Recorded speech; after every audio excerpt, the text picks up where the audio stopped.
Hello, everyone, and thank you so much for taking the time to join us live for today's webinar. My name is Mathilde, and I'm the Manager of Marketing here at Amity, where we provide customer success managers with the platform that they need to grow and retain their customers at scale. So I'm really thrilled to be hosting today's webinar with Tom Ronen, who is the Head of Customer Success at Monday.com. Tom is originally from Tel Aviv, and he has recently moved to New York City to open the North American Monday.com office. And Tom joined Monday.com about 2 years ago, at the time as a customer success manager, and he is now managing and scaling the department. And so before joining Monday.com, Tom had 5 years of experience in project management in various industries, from production line to technological projects in the Navy. So incredibly knowledgeable in all things project management and customer success. And he's got so many amazing tips on how to become a more productive and more efficient customer success manager and customer success team at scale. And he'll be able to give you all a better background around his team and how they operate. But I'm really excited for everyone to hear those 9 steps that he has prepared for us today. So now I just want to share a few housekeeping notes before we get started. We will be on Twitter, so join us using the hashtag CSWebinar at GetAmity and at Monday.com. And take a screenshot, share it. We'd love to engage with you. As usual, we will be sending the recording and the slides as well to everyone after the session. So keep an eye on your inbox. You'll get a note from me, and you'll be able to rewatch the webinar and share it with your colleagues as well. And finally, we also have a Q&A at the end of the webinar. So also just want to take a second to remind everyone, you can open the Q&A panel, or you can use the chat as well if you want to engage with other attendees. But in the Q&A panel, you can just send us your questions at any time, and we have some time set aside at the end to answer them. So for anyone joining us for the very first time this week, Amity provides a customer success management software that allows health scoring, tracking engagements, automating emails, analytics, and more. And if you want to learn more or see it in action, do request a demo online, and you should actually be able to find a direct link in your Zoom chat box right now if you want to save it for later, or just let me know and I'll arrange that for you as well. So I hope this gives you a little bit of context around why we are here today and why we're hosting these webinars around customer success. But that's all you're going to hear about Amity today, because I'm super excited to introduce today's presenter. Tom, thank you so much for being with us today. Really, really excited. Hey, Mathilde, thank you so much for having me. I'm very excited to host this webinar. And yeah, just sharing all the tips and journey that we've come at Monday.com, and especially the customer success department here. Awesome. Excellent. So I guess I'll start today's webinar by talking a little bit about Monday.com and who we are and what we do. So the product itself was launched in 2014 by our CEO and co-founder Ronen and Eran Zinman. We're a customizable management and collaboration tool. So teams of all sizes and industries can organize their work and collaborate together, pushing their business forward. It's on cloud. We have at the moment 26,000 teams using us, and we really have a nice blend of small teams as well as big companies using us across around 120 different industries and verticals, basically, which makes customer success super interesting. We're based out of Tel Aviv, and we have a secondary site in New York for sales and customer success. Like you mentioned, recently opened it, and it's been quite an exciting ride. The company itself, we have 120 team members. A little bit about the customer success department. So our product is fairly cheap at the entrance point of $25 per month for a small 5-user team. You can start collaborating on our app, which makes it more interesting in terms of providing the customer success for such small teams. The platform itself is pretty self-explanatory and easy to use. And we have a seamless pre-sale cycle, which you will roll out to a 14 days trial, and then we need to pick up a subscription with no intervention from a salesperson or a customer success manager at all. We have a lot of different use cases. So we can use our tool to build airplanes and to manage your development team. Anything you can do you can think of using a management tool you can use us for, which make things very interesting in terms of how do you support so many industries and verticals. The customer success department at Monday.com, we have 15 support or low touch CS, as we call it, team members that deal with everything from I want to cancel my account to how do I implement the tool in my team of 15 individuals who work in the field all day, to anyway, very interesting questions, as well as all the nitty-gritty of the support. And we also have 3 success managers that have assigned accounts that deal with our more enterprise accounts. I myself started here, like you mentioned, 2 years ago. And it's been an interesting ride with a lot of challenges. I'm going to share how we have dealt with them today. So the main challenge that we're going to talk about is, especially in small startups, how do you go from defense to offense in terms of your customer success? How do you also get on top of being a bit proactive when you have so many support tickets coming in, and in rapid growth, it is a challenge. The tools that I had at my disposal back when I started managing the department was basically people and simple project management. And I can personally tell you that getting started in customer success, in which when we had about 8 customer support reps, was quite a challenge. And I've tried many different methods to push our team forward and to get things done. None of them worked. And on the same period of time, we had our R&D department that were doing amazing stuff. And I've seen how they were able to boost their productivity with just some simple Scrum and other agile project management methodologies in place. I kind of envy them, and I said, why not adopt those methodologies as well? And it worked out really well. I'm going to share 9 steps on how to get those kind of mini Scrum tips integrated with your workflow. And I'm going to do some of it using our own platform. So just a disclaimer here, everything that I show today can be easily achieved using any kind of spreadsheet or a whiteboard that you have in your office space. You don't really need a project management tool to get things done. But for me, it's easier to show you the actual boards that I used to manage my department. I think it's more original and visual. So let's get things started. So number 1, it's not so self-explanatory to assume that you know all the areas of the responsibility that you're in charge of as a customer success leader. When I first took over the department, to me, it was very obvious that customer success is all about being proactive, being in charge of retention and upsell and so on. After a period of like 2 months trying to push those aspects forward, I understood that my C-suite, the CEO and CTO, did not see eye to eye. They only saw me as in charge of customer service and customer advocacy. And this is something that you really need to understand before you map out what are the goals of your business and department as a whole.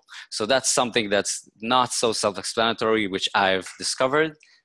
Moving on to step 2. Once you've mapped out the responsibilities of your team and your department, you want to look at the key matrix that you want to be basically checking on a weekly or monthly basis to understand if you're doing a good job. So if you're in charge of retention, metrics like renewal rate or any other of the churn metrics, gross revenue churn or net MRR churn, super important to track, as well as CSAT or other support metrics, customer advocacy, of course, the amount of testimonials and case studies. But it's very important to have a top line metric for every high level goal that you're in charge of, connected with a number in order for you to measure success. Don't give up on that.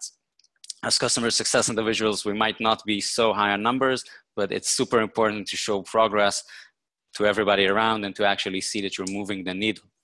After we have a matrix, we have our areas of responsibilities. Let's get visual and actually start building a high-level roadmap. Now, high-level roadmap sounds a bit scary, but you can just take a pen of paper and start listing down the areas of responsibilities of your team and what do you want to achieve. So we're looking at my Monday.com account right here, and I've listed 4 areas high-level areas that I want to push on. So like I mentioned before, Monday.com is a fairly easy to use and with a low ACV platform. So I will be focusing mainly on tech touch and one-to-many activities in order to engage with my users. So first thing I wanted to do was to create a one-to-many program in order to increase retention. We want to have a self-service channel to increase education as well as ticket deflection. We also want to start having an automated email campaign that will increase feature adoption and boost retention.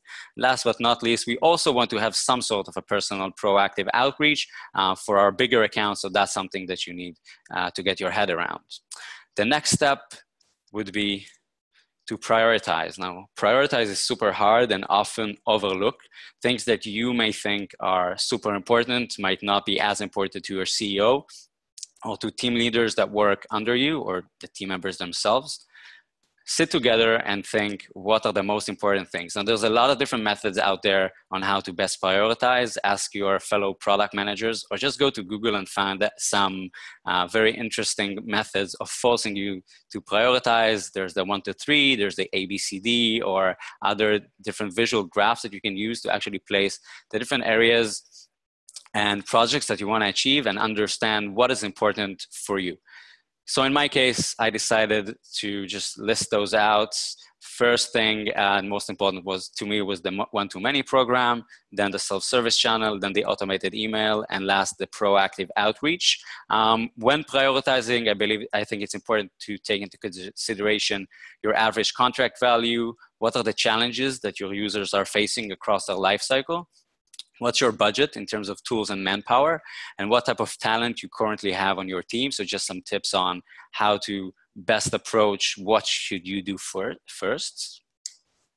Step 5, share with colleagues. I think that's super important, again, often overlooked. You have a tremendous amount of knowledge in your company, from project management aspects to marketing. When I first had to understood that I need to have a very good marketing platform for our CS initiatives, stuff like automated emails and different campaigns that are running. I consulted a lot with my head of marketing here at Monday.com. And in terms of implementing the project management steps that we're talking today, I had got a lot of help from our head of development and CTO, who walked me through how to implement agile methodology with my team. So it's super important that once you have this high-level roadmap, to get some feedback from your colleagues on what do they think you should be focusing on and you're missing before rolling it out to your team. Step 6, assign owners to top priority tasks and assess your team's capacity. So like I mentioned before, on Monday.com, right now we have 15 low-touch customer success managers. At the time we had roughly 10. And what I've decided to do is, in order to have a specific period of time devoted to pushing this roadmap forward, is I'm gonna have each customer success manager, remember they deal with support tickets as well as customer success initiative, devote 1 hour of their workday each day to push the roadmap forward. This gave me roughly 50 hours a week worth of tasks to complete whatever it is that I want to complete. And just by coming up with this statement, you now have a resource at hand. You have time and you have people who can do things. So the next step you want to do is assign owners. I had 4. Right now I have 4. Back then we had 2 team leaders that took over, each took 2 parts of the roadmap. So just for our example here, we have Matt, who owns the one-to-many program, and Effie in charge of the knowledge base and self-service channel, and so on. But that's super important to give ownership. You can't take it all on you. Once we have an owners and we've agreed with your team leaders on the capacity that each team member can take upon himself, so we understand what it is that we can actually achieve, it's time to break your projects down. Now, what do we see here? Basically, what I've done is I've sat with each team leader who's in charge of an area, and we've broken down those high-level projects into smaller chunks. So if we take the example of the one-to-many program, we want to also, in the one-to-many program, we want to have a basic walkthrough webinar to present our tool, because we know we need to do that on a daily basis to be able to scale the education. We also want to host advanced webinars for advanced features to continue educate our more advanced users. Later on, we want to have some sort of an office hours live Q&A sessions for our users. And last but not least, we also want to record all those webinars and keep an archive of webinars on demand. Now, for each and every smaller chunk of the one-to-many program, again, you prioritize, super important, right here. You assign an owner. And as far as timelines here, like you can see, that's up to you. If you feel comfortable with giving specific deadlines right now, go ahead and do that, but it's not a must. Now, this specific methodology, you repeat on each task until you're comfortable with giving your team members the specific task in which they understand exactly what they need to do. So just for the example, we want to create a basic walkthrough webinar. In the past, I would have come to my team member and I will tell him, listen, I have a very good idea. Let's create a daily basic walkthrough webinar of our platform. Go for it. Good luck. That just doesn't work. In reality, the person that I've spoken to had hundreds of support tickets each week to answer. They have a dog back home that's currently making a mess, or I don't know what. They have so much on their minds to just by themselves being able to break those tasks down into actionable items and push it forward. In some cases it worked when things were more feasible, but there's so much that you can expect from a team member to be able to achieve and move major projects forward. So we sit together and we break those tasks down into subtasks like you can see here. So for our basic walkthrough webinar, we want to create 3 different scripts to play around with. We want to research the best times to host the webinars. We want to evaluate different webinar platforms. We want to create a marketing strategy, how we're going to promote those. And of course, we also want to be able to measure the effect of the webinar. So maybe it's a CSAT survey that we send after the webinar. Maybe if it's directed towards non-paying users, we want to measure the conversion to becoming a paying user after the webinar. So putting some numbers again around your activities is super important. So once we feel fairly comfortable with listing all of our tasks, again, we have not yet released it to all the teams. So not everybody currently has insight into what's going on in the back end. We're just planning. But my team leader and myself have a very good understanding of how we're going to roll it out. Repeat that for every chunk right here. We have broken down our different subtasks. Next step will be to get practical, break down each task, prioritize again and get owners. We've just covered that. And now it's time to bring it all together in one collaborative task board and roll it out to the team. Now, what I've done after creating this roadmap, and this is something that I've actually worked with, I've got the team all in one room. We've discussed the priorities and what it is that we want to achieve.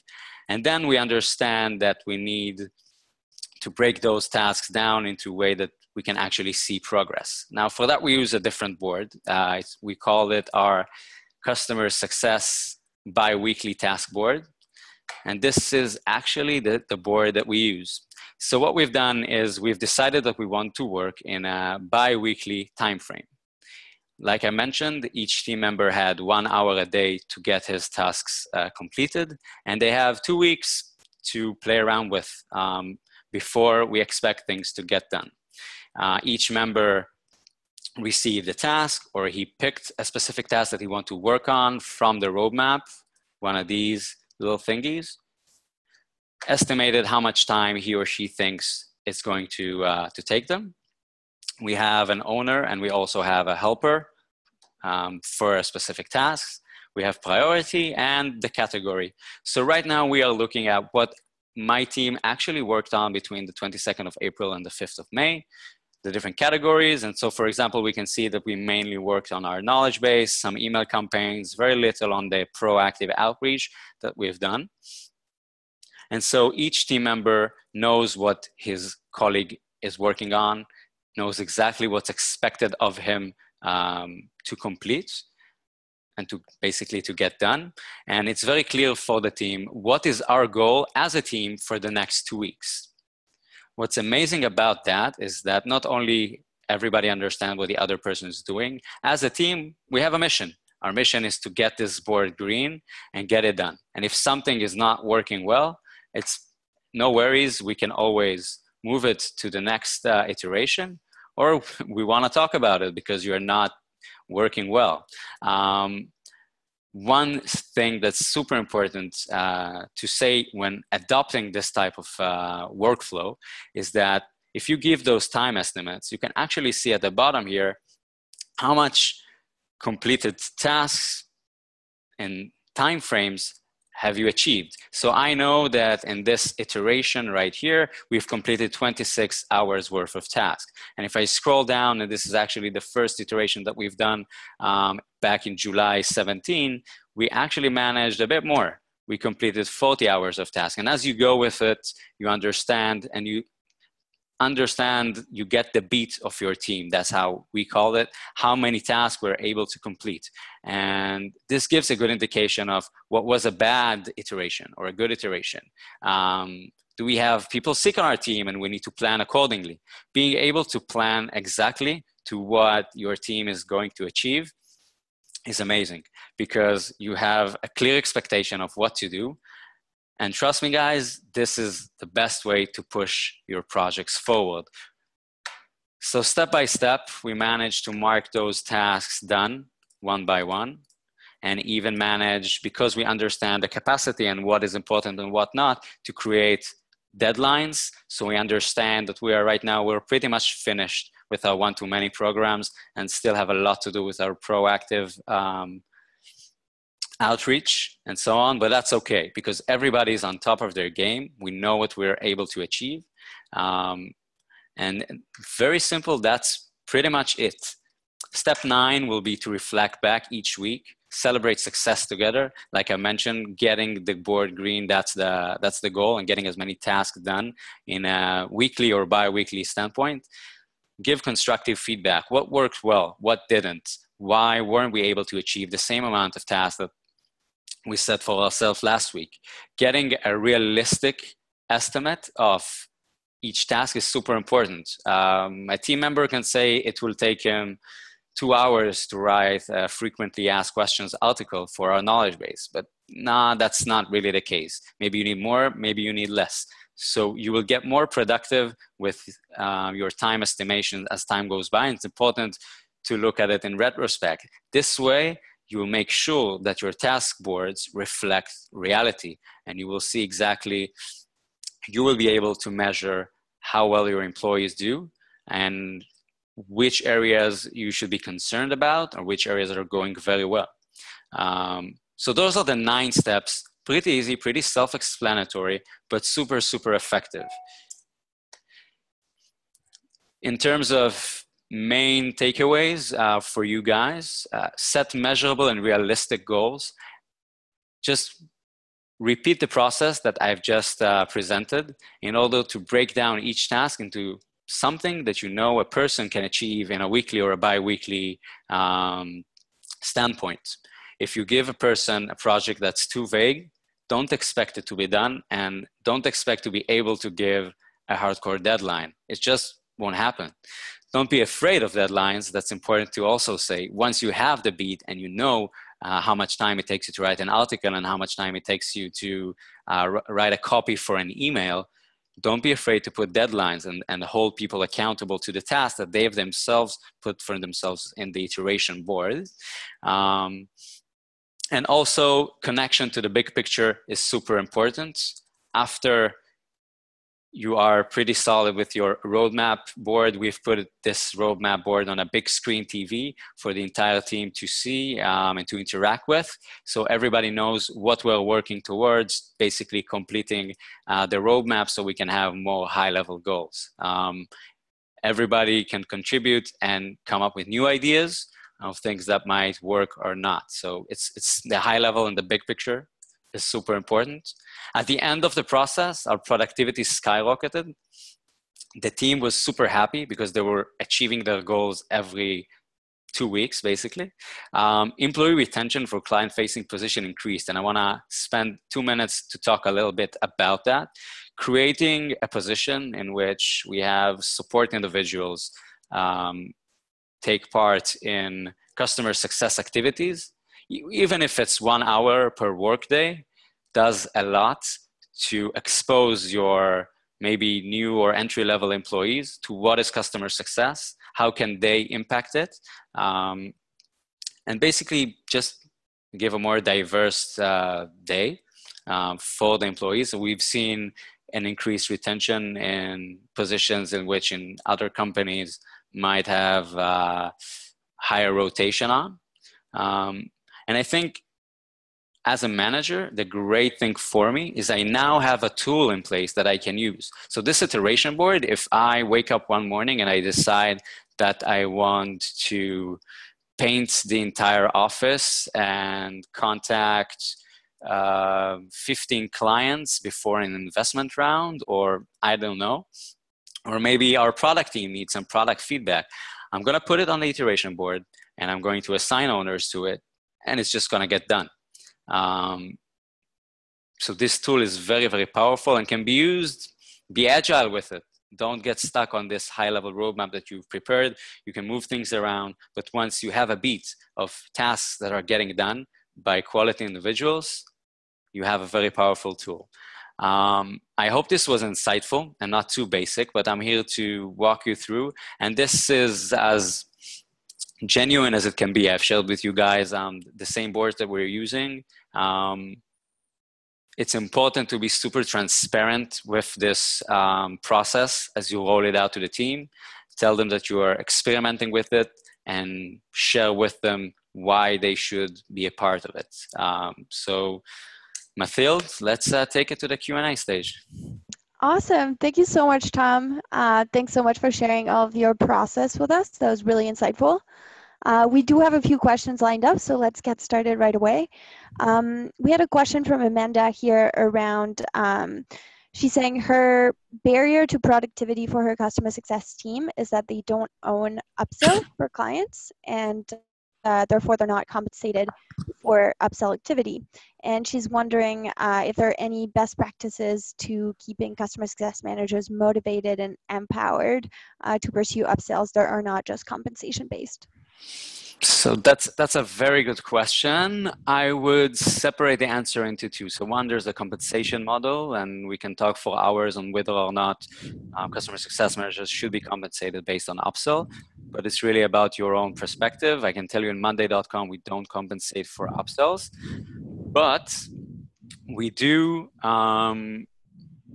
measure the number. So what we do is we measure the amount of upsell opportunities that the customer success manager created. And we have this number on a big dashboard in the office. So everybody can see how many upsell opportunities Shira created and how many upsell opportunities Matthew created. Putting it out there for everybody to see and share how many upsell opportunities did your CSM created over a period of time is a huge motivator. We're big believers in dashboards here at Monday.com.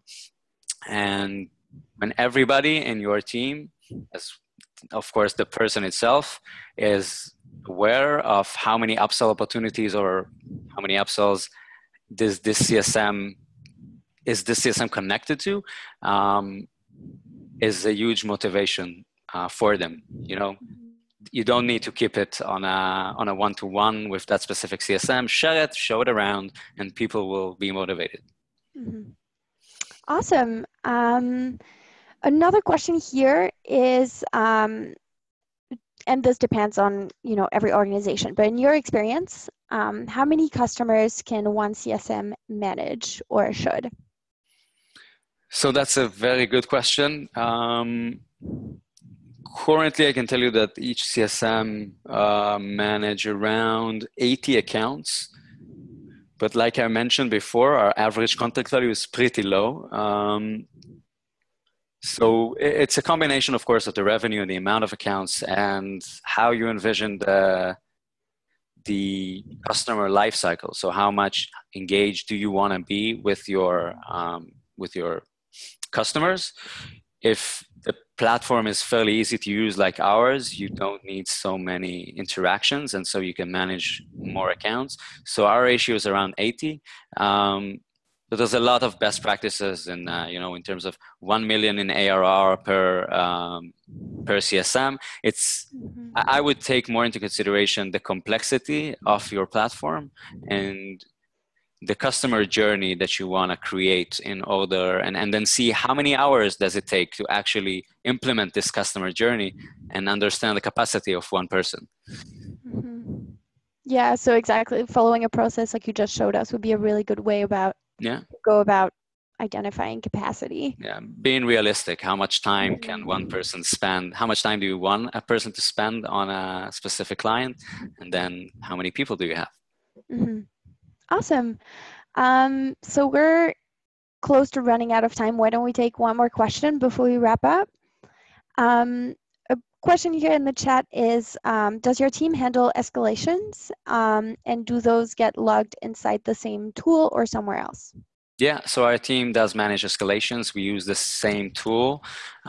We have let me see if I can share that with you. So we actually have a pretty cool platform. So we will log all the escalations right here. I will report a bug. It will be assigned a developer. We can see some information on that. And then it will follow through to our development team. We will communicate inside our internal tool, whatever it is that you guys are using. And yeah, so our team manages the escalations. Having a collaboration tool like Monday.com really helps, and you don't need so many barriers, you can say, between R&D and your customer support team. So you log the bug or the escalation itself, and we get constant feedback of whether it was assigned to a developer already, on which sprint this bug is going to be solved. So that's how we do it.